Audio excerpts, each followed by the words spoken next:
Sua Lúcia, a gente vai dar o início à nossa... Um pouquinho só. Evita mexer com a folha. Que ela faz barulho. Faz. Assim, nossa, a nossa conversa, né? Então a gente vai começar do começo mesmo. Qual o nome do senhor completo? Lúcio Moacir Birro. E a idade? 73 anos. O senhor nasceu onde? Dores do Indaiá, cidade do oeste de Minas Gerais. E o senhor veio para cá em qual período? Eu tive 3 períodos em Valadares. Então descreve para a gente. O primeiro, minha família morava em Coronel Fabriciano, onde meu pai era médico e diretor do hospital da Companhia Belga Mineira lá. E o nome dele? Moacir Birro. E meu avô morava aqui, né? Quando eu completei 7 anos, me mandaram para cá para estudar.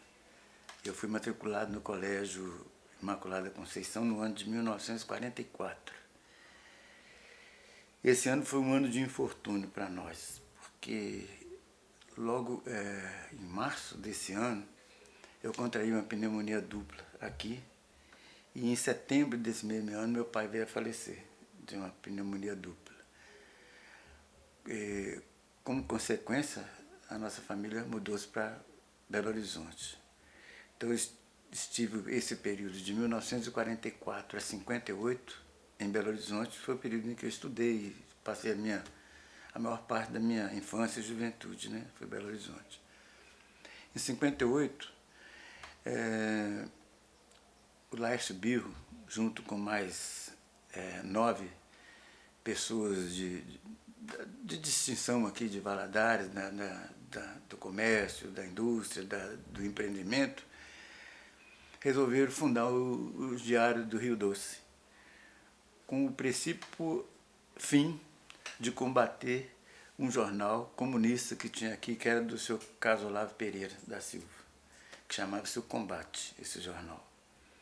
Então o Diário do Rio Doce era um jornal de extrema direita, do qual faziam parte das pessoas que eu me lembro, o Laércio, um cunhado dele, Oswaldo, o Dr. Hermílio Gomes da Silva, naquela época o deputado Ladislau Salles,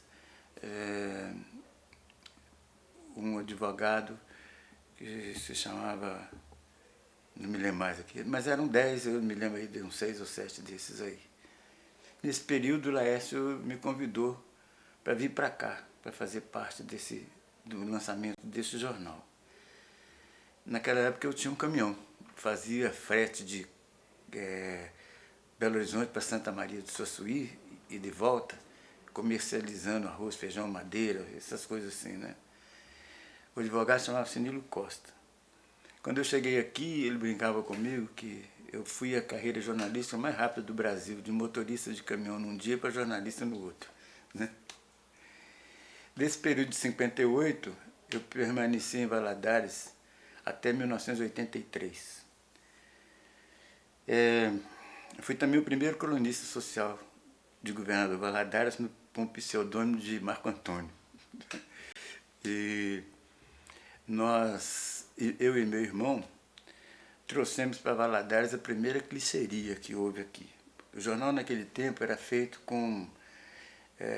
de uma maneira muito mais sacrificante do que hoje, porque não existia computador, scanner, né, essas facilidades todas que existem hoje. Para fazer ideia, uma página do jornal pesava quase 150 quilos. Uma página. Porque ela era feita com chumbo, numa máquina que se chamava... eu vou me lembrar. Mas ali era... No alto dessa máquina tinha uma caixa enorme com chumbo derretido.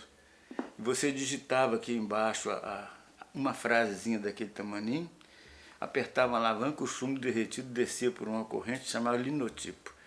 E imprimia uma frasezinha num pedaço de chumbo desse tamanho assim. E aquilo era montado dentro de um quadro, chumbo por chumbo, dentro de um quadro, apertado dos lados, etc., para formar a página. E ela passava numa impressora plana, né? Ela ia para lá e para cá, fazia um barulhão danado, durante a madrugada, que era a hora que a gente fazia o jornal. Esse era o sacrifício. E nós trouxemos para cá a primeira clicheria, que foi aquilo que proporcionou, pela primeira vez em Valadares, você estampar no outro dia no jornal uma foto que você tirou na véspera. que antigamente, quando você tinha que estampar uma foto em Valadares, você tinha que mandar a fotografia para Belo Horizonte e esperar eles voltar, né? Voltar o clichê. E aquilo era um pedaço de zinco, né, que era impresso por queima de luz, né? Era uma luz muito forte, chamava um arco voltaico, que queimava a película de verniz que tinha e deixava a impressão dali naquele negócio, numa gradezinha que chamava retícula. Então aquilo ali era um sucesso, né? A gente começou... Só um pouquinho. Você não pegou ainda do make, não? Um pouquinho. Então, como eu estava dizendo, eu e meu irmão trouxemos para cá esse equipamento que, na verdade, se você olhasse para aquilo, era um monstro em relação ao que você faz hoje com um scanner desse tamanho, né? Ocupava uma sala de todo tamanho de jornal e era semelhante a uma máquina fotográfica daquelas Kodak de fole que existia, né? Só que do tamanho de uma sala. Era um monstro. De onde que veio essas? Nós trouxemos de Belo Horizonte. Eu e meu irmão, nós compramos e montamos isso paralelo ao Diário Rio Doce. Quer dizer, não pertencia ao jornal, pertencia a nós. E a gente prestava o serviço para o Diário Rio Doce com essa clichêria, além de eu trabalhar lá, né, no Diário Rio Doce. Daí também nós criamos a primeira agência de publicidade de Valadares. Trouxemos um desenhista, criador de Belo Horizonte, montamos muitas campanhas de publicidade que antigamente não tinha aqui, né? Eu me lembro de uma frase, de um slogan que nós criamos. A família Tarsis tinha uma vidraçaria aqui, né? Chamava Vidraçaria Tarsis. Então nós criamos um slogan para eles assim, né? Uma organização de vidro com pestilho de aço. Foi uma coisa assim, bem bacana. Entre outras, que tem algumas que persistem até hoje aí, na praça, que foram criações nossas. Eu fiquei aí no Diário Rio Doce um tempo, e depois eu fui convidado pela família Habib para trabalhar com eles numa concessionária que eles tinham de automóvel aí. Então eu me afastei do Diário Rio Doce. Mas nessa época, havia uma turma de jovens aqui que resolveu dar um impulso no Minas Clube, que era quase que propriedade privada de uma família, né? O diretor lá, ele se elegia todo ano, era dono de não sei quanto por cento das ações e tinha procuração de muita gente. Então toda eleição que tinha, o Dr. Petrone, toda eleição que tinha ele ganhava. Então aqui tinha uma turma que era composta por mim, pelo Almir Vargas, Dalmir, irmão dele, o Gustavo, que não mora mais aqui, uma turma de jovens. Nós resolvemos, e Norberto Alvarenga, que depois mais tarde ia ser meu cunhado. Nós, na surdina, na véspera de uma eleição, nós saímos de porta em porta pedindo procuração para os sócios, né, proprietários do clube. E no dia da eleição, o Dr. Petrone teve a maior decepção da vida dele, porque ele perdeu, né?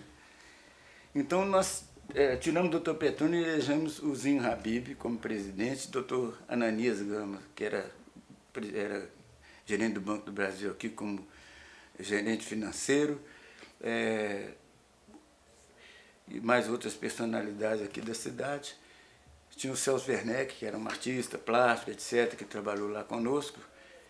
E aí nós começamos uma guerra contra a ilusão e criamos os maiores carnavais que já existiram no interior de Minas Gerais naquela época, que era aqui em Valadares. Nós tínhamos carros alegóricos fantásticos, né? Com o tema do clube, da decoração do clube, combinando com os carros que eram do desfile alegórico.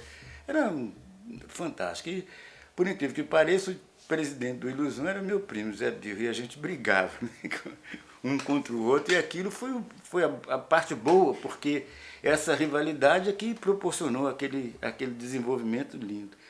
E tinha um concurso do Celso Werneck, que era um artista plástico, e de mais uma outra pessoa que tinha uma marcenaria, então a gente juntava aquilo tudo e conseguia coisas fantásticas, né?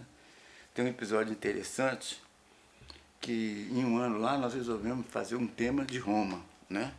Então decoramos tudo, o clube com aquelas colunas romanas, etc., todo mundo vestido com aquelas roupas típicas. E pegamos umas 4 carroças dessas que tinha aqui e decoramos aquelas carroças como se fosse uma biga, né? Então ia ali uma pessoa, um rapaz tocando aquele negócio ali e uma moça toda fantasiada de romana, aqueles trajes bonitos, né? E o desfile saía lá para lá do Mergulhão, que não existia, né? Bem para lá do Ilusão, e descia a Avenida Minas Gerais e morria aqui, onde hoje é em frente à prefeitura. Mas quando os cavalos vieram descendo pela rua, pela Avenida da Afonso Pena, quando eles chegaram na Rael Pinheiro, todos viraram para a direita, porque eles estavam acostumados a ir para a Zona Boêmia, e para tirar eles daquele caminho e voltar para o desfile foi complicado. Esse foi um episódio assim, bem interessante daquela época. Então daí eu deixei o diário e fui para essas outras atividades, né? Só para falar um pouco ainda mais sobre aquilo, naquela época houve a Revolução, né? E o diário também foi feito com aquele fim. E eu posso dizer a vocês que eu e um cunhado meu, no auge da coisa da Revolução, daquela coisa antes do golpe mesmo, nós fomos no Rio de Janeiro, num Jeep velho, naquela época não era velho, né? Um Jeep 54, buscar arma. Nós trouxemos caixotes assim, com espingardas, com enxergas, esse troço todo, para armar os fazendeiros aqui, né? Por ordem deles. Que eu não quero dizer quem foi, como que foi, porque não vem ao caso. Mas isso é um episódio marcante. E naquela época houve um movimento feminino aqui contra o comunismo, contra onde se destacou a dona Aurita Machado, né? Que tem inclusive a praça lá com o nome dela. Esse não é uma Praça da Mulher da Boca Aberta, porque ela gritava mesmo contra essas coisas. E o caso Olavo, durante o golpe, veio desaparecer. Eu nunca mais tive notícia dele. Não sei para onde ele foi, se ele foi assassinado, o que aconteceu com ele, eu não sei. Mas ele foi perseguido, né? Passou problemas sérios naquela época. Aí a minha participação na vida de Valadares, assim, em termos sociais, etc., ficou um pouco afastada. E eu poderia destacar aí que depois disso eu fui trabalhar com o Almir na Cerâmica Bituruna, e depois de 3 anos de conversações e encontros, etc., nós conseguimos fechar um contrato com a Kawasaki Steel para fornecer os tijolos de semi-refratário que estava construindo a usina de Tubarão. Foi uma vitória aqui de Valadares. Foram 3 milhões de tijolos, 3 anos de negociação, que eu tinha 2 volumes, um técnico e outro comercial em inglês, para discutir com os japoneses. Eu ia para o Rio, voltava, ia para cá e tal, para chegar a esse negócio, e conseguimos fechar. Criamos um laboratório praticamente na Cerâmica Bituruna para fazer esses tijolos, porque tinham uma infinidade de exigências técnicas nesses tijolos. Isso foi em que época? Isso aí foi 64, 50, mais ou menos em 70, 72, 75, porque em 74 eu saí do frigorífico e fui para lá trabalhar com o Almir. E nós conseguimos uma vitória muito grande, que nós entregamos 3 milhões de tijolos para a Companhia de Cidadores de Tubarão sem uma devolução. Foi uma coisa assim bem grande. Daí eu saí para uma outra coisa pioneira em Valadares também, né? Fomos o Adolfo Campos, esse Norberto Alvarenga, que era meu cunhado, já naquela época, e eu. Nós fundamos a primeira empresa construtora de Valadares, chamava-se Cetal. Os primeiros prédios, Natália Campos, esse Ivo Tassis aqui da entrada da ilha, foram construídos por nós. Em 79, quando da enchente aqui da ilha, nós ganhamos a concorrência para reformar mais de 80% de todas as casas daqui da ilha, né? Foi também um negócio assim, outra participação interessante. Aí eu estava afastado do jornal, quando foi em 81, o jornal já tinha passado para os Tassis. Quando o Ivaldo me convidou para retornar ao jornal. O jornal estava assim um pouco meio complicado nas questões financeiras, e com relação à publicidade, não havia um sistema muito bem organizado de captação dessas coisas. Ele me convidou para ir para lá. E eu fui com esse fim, né? Naquela época o cronista social lá era o Parajara dos Santos. Ele fazia, aliás, não era cronista social, ele era um cronista. Ele fazia uma crônica diária no Diário do Rio Doce.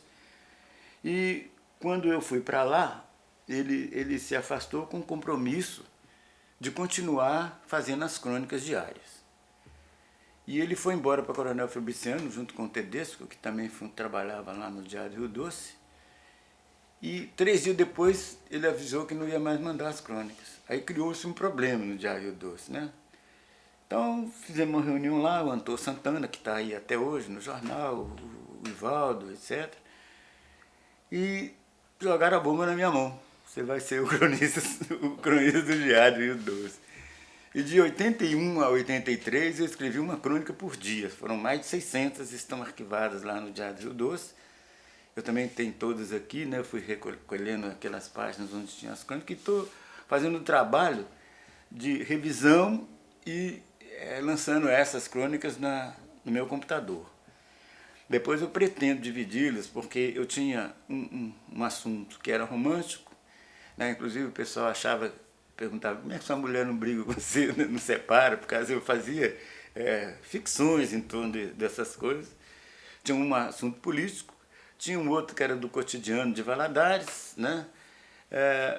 Eram 4 temas básicos. Quero dividi-los agora, nessa etapa, selecionar os melhores dessas etapas e publicar um livro. É a minha próxima intenção. Seu Lúcio, qual que era a abordagem, você citou o diário, né, de 58 para adiante, né, que veio para cá com essa tendência de, entre aspas, combater o jornal comunista que tinha, né? Qual que eram assim, os temas mais abordados no jornal, tanto do diário e no combate, basicamente? O combate tinha uma função e a tecla na qual ele batia era mesmo uma tecla socialista. Ele pregava a tomada das terras dos fazendeiros daqui, a distribuição da terra entre os pessoal da... Não era sem terra naquela época, né, mas eram os trabalhadores rurais, eles queriam aquela mesma vocação comunista de socializar tudo, né, dividir tudo. E de agredir verbalmente essas pessoas que eram as pessoas, presidente da Associação Comercial, não sei o quê, o Laércio, que tinha conseguido construir a companhia telefônica, que foi uma vitória comercial daquela época, que inclusive serviu de modelo para Teoflotone, não sei o quê, para uma porção de outras cidades, né, conseguirem a sua companhia telefônica. O foco do combate era denegrir essas coisas, né, e procurar insuflar o meio rural contra os proprietários rurais. Esse era o foco dele. E o Diário do Rio Doce era o contrário. Queria combater o Carlos Olavo, fazia, né, criava uma opção de coisa. E já havia naquela época um clima de revolução mesmo, né, que aconteceu logo em seguida. Né? Nós fundamos o jornal em 58 e 64 a revolução aconteceu. Então os 2 focos principais eram isso. Mas nós tínhamos também uma coisa mais vasta em torno do jornal, porque o Diário do Rio Doce foi o primeiro jornal diário do interior de Minas Gerais, tirando Juiz de Fora. Nem Uberaba, nem Uberlândia, ninguém teve. O combate não era diário? Não, o combate era semanal. Então ele tinha uma desvantagem danada sobre a gente por causa disso. Ele não tinha aqueles equipamentos modernos que a gente tinha na época, né? Que era o linotipo, a impressora horizontal, a clicheria para fazer fotos, né? E a gente explorava um lado interessante dentro da coluna social, que era fotografar e colocar no jornal as madames que iam nas festas do Minas, do Ilusão, dessa coisa toda, e isso vendia jornal, né? Vendia muito. Essa foi a primeira função minha lá, era essa, né? Era o colunista social. Depois me sucedeu um filho do Hermílio Gomes da Silva. Essa era principalmente, mas pra você fazer uma ideia de onde nós chegamos. Nós tínhamos um rádio na nossa redação, porque a gente trabalhava das 2 da tarde às 5 da manhã, para botar o jornal na rua. Um rádio, e tinha um Figueiredo, que era cunhado do senhor André Gomes, e era telegrafista da Real Aerovias, que tinha aqui, né, e a Paner. Então ele ficava lá dentro da redação, não bastasse o cheiro de chumbo e o barulho da linotipo e da impressora plana, Ele ficava lá no jornal, e roubando as notícias da Asa Press, da France Press.